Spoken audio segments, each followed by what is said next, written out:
여러분, 정말 엄청난 소식입니다. 드디어 역사의 흐름을 바꿀 거대한 퍼즐이 맞춰지기 시작했습니다. 미국이 달러 패권을 넘어 새로운 디지털 자산 시대의 패권을 장악하기 위한 비밀스러운 계획을 수면 위로 드러내고 있는데요. 바로 비트코인 전략 비축 SBR 프로젝트가 그 주인공입니다. 이게 얼마나 대단한 계획이냐면요. 과거 미국이 전 세계 석유 패권을 장악하기 위해 만들었던 전략 원유 비축 개념을 그대로 가져와서 이제는 비트코인을 국가의 핵심 전략 자산으로 비축하겠다는 겁니다. 국가가 직접 나서서 비트코인을 사들이고 금고에 쌓아두겠다는 거죠. 이 내용을 담은 비트코인 액트 법안은 이미 의회에 상정된 상태고요. 이건 단순히 몇몇 정치인들의 아이디어가 아니라 미국의 미래를 건 거대한 설계라고 볼 수 있습니다. 이 계획의 중심에는 미국 의회에서도 가장 강력한 비트코인 지지자로 알려진 신시아 루미스 상원 의원이 있습니다. 최근 그녀의 발언이 시장을 뒤흔들고 있는데요. 루미스 의원은 아주 단호하게 말했습니다. 비트코인 전략 비축을 위한 자금 조달, 언제든 당장 시작할 수 있다 라고 말이죠. 이 말의 진짜 의미를 아셔야 합니다. 현재 법안 통과가 정치적인 문제로 조금 지연되고는 있지만 그건 그냥 형식적인 절차일 뿐이라는 겁니다. 이미 물밑에서는 모든 제도적인 준비가 끝났고 행정부의 결정만 떨어지면 곧바로 집행할 수 있는 완벽한 상태라는 것을 시장에 알린 거죠. 이건 더 이상 만약의 문제가 아니라 언제의 문제로 넘어왔다는 강력한 신호입니다. 그렇다면 미국은 도대체 무슨 돈으로 이 엄청난 양의 비트코인을 사들일 계획일까요? 바로 금입니다. 한 투자자가 제시한 시나리오가 굉장히 흥미로운데요. 미국 정부가 보유한 금의 평가이익분 약 1조 달러를 활용해서 비트코인을 매입하는 시나리오입니다. 이게 왜 중요하냐면 연평균 12%의 보수적인 상승률만 가정해도 30년 뒤에는 이 자산이 무려 30배로 불어나게 됩니다. 현재 미국의 국가 부채가 37조 달러를 훌쩍 넘긴 상황에서 이 계획이 성공한다면 재정 적자의 상당 부분을 메울 수 있는 엄청난 기회가 된다는 거죠. 37조 달러라는 천문학적인 빚 앞에서 1조 달러는 충분히 감당 가능한 오히려 매우 효율적인 투자라고 볼 수 있는 겁니다. 실행 계획 또한 매우 구체적입니다. 총 4단계로 진행될 이 프로젝트의 첫 번째 단계는 이미 정부가 범죄 수익으로 몰수한 비트코인을 초기 자본으로 활용하는 겁니다.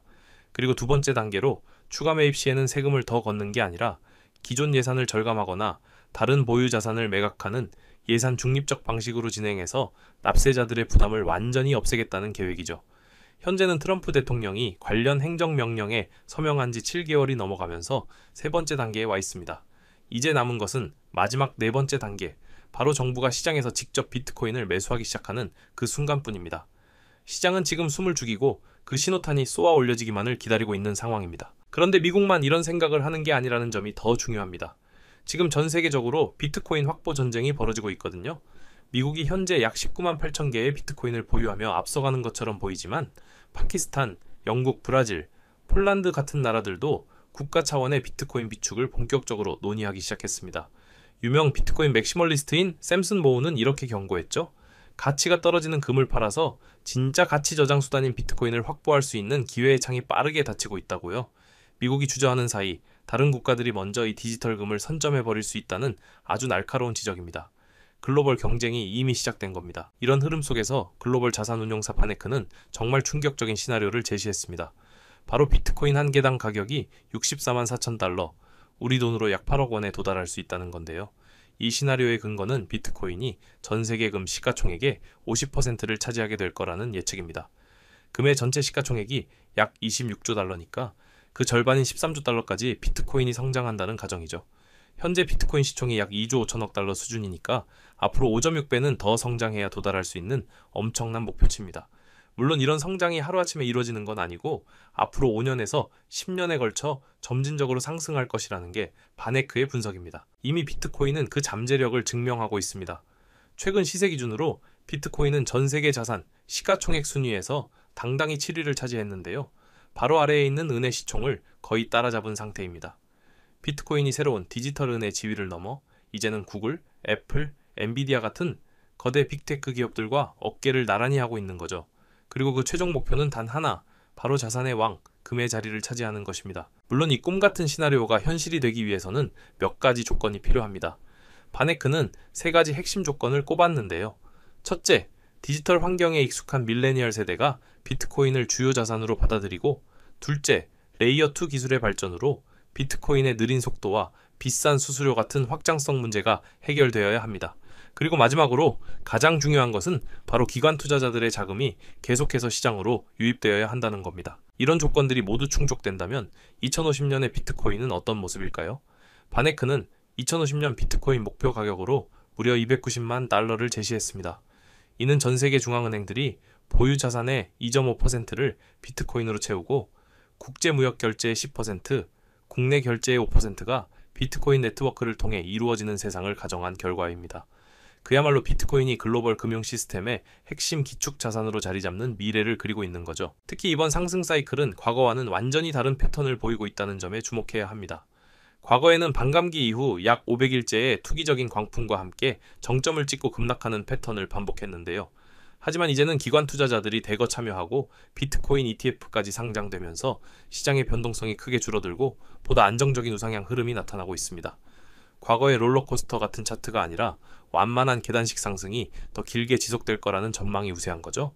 이건 비트코인이 더 이상 투기 자산이 아닌 제도권의 인정을 받는 성숙한 자산으로 진화하고 있다는 증거입니다. 자, 그렇다면 우리의 XRP는 어떨까요? XRP 역시 엄청난 잠재력을 가지고 있습니다. 2029년이면 1조 달러 규모로 성장할 글로벌 송금 시장을 기준으로 XRP의 가치를 분석해 보겠습니다.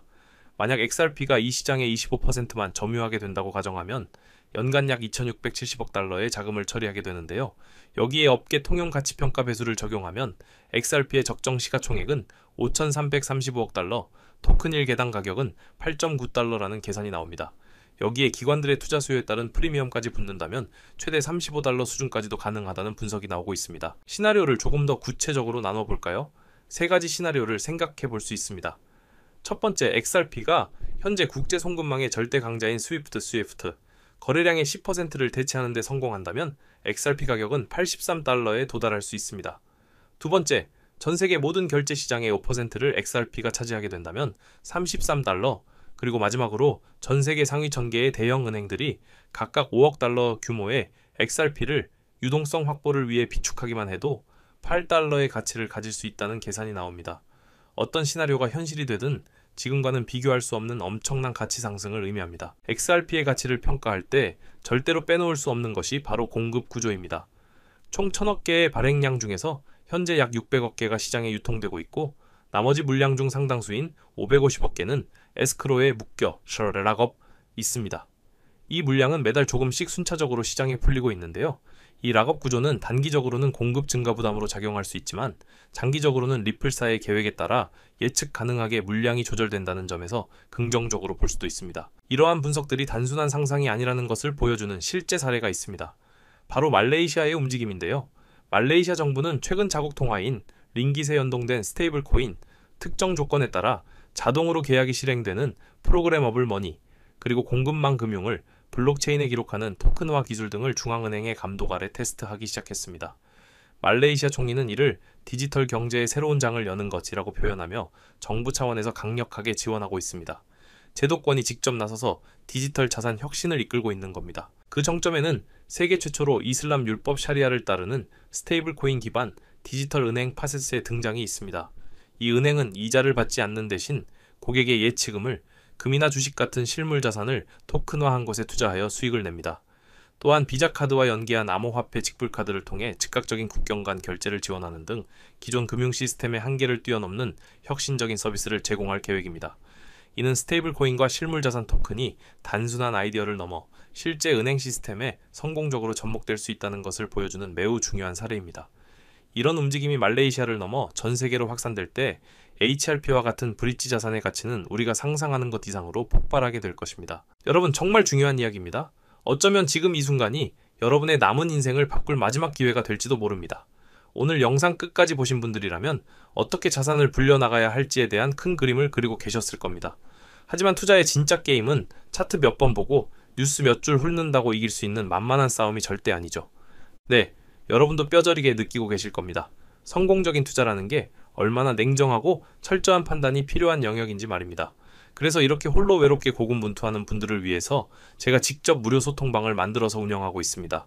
더 이상 혼자서 외롭게 싸우지 않으셔도 된다는 거죠. 정보의 불균형을 해소하고 올바른 길로 나아갈 수 있는 유일한 창구가 되어드리겠습니다.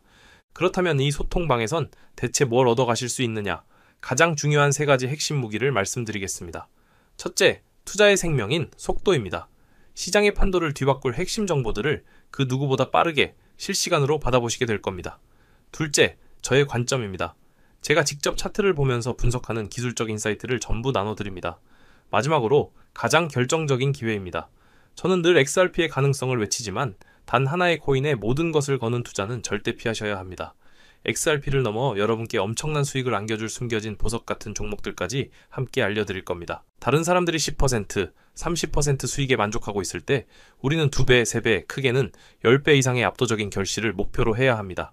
리스크는 현명하게 분산하고 아직 시장이 가치를 알아보지 못한 곳에 투자해야만 이런 폭발적인 성장이 가능한 겁니다. 여러분의 계좌가 평범한 수준을 넘어 퀀텀 점프를 하는 경험을 반드시 하게 되실 겁니다. 그럼 이 소중한 기회를 잡는 방법은 아주 간단합니다. 지금 보고 계신 채널 구독 한번 눌러주시고요. 영상 바로 아래 설명란에 있는 링크를 클릭해주세요. 간단한 설문과 연락처를 적는 칸이 나올 텐데 그 양식을 빠짐없이 채워서 보내주시면 제가 확인하는 즉시 참여 안내를 드리겠습니다. 다시 한번 강조하지만 어떤 금전 요구도 없는 100% 무료로 진행되니까요. 조금도 부담 갖지 말고 참여하셔도 괜찮습니다. 다만 연락처를 잘못 적으시면 제가 안내를 드리고 싶어도 드릴 수가 없으니 제출 전에 꼭 다시 한 번만 확인해 주시길 바랍니다. 오늘 영상이 유익했다면 구독과 좋아요 꼭 부탁드립니다. 이제 정말 선택의 시간입니다. 지금 행동하느냐 아니면 또다시 놓치고 한숨만 쉬느냐. 몇 달 뒤 누군가는 환호성을 지르고 누군가는 땅을 치며 후회할 겁니다. 여러분은 부디 환호하는 쪽에 서시길 바랍니다. 기회는 바로 눈앞에 있습니다. 정상에서 웃는 얼굴로 뵙겠습니다. 끝까지 시청해주셔서 진심으로 감사합니다.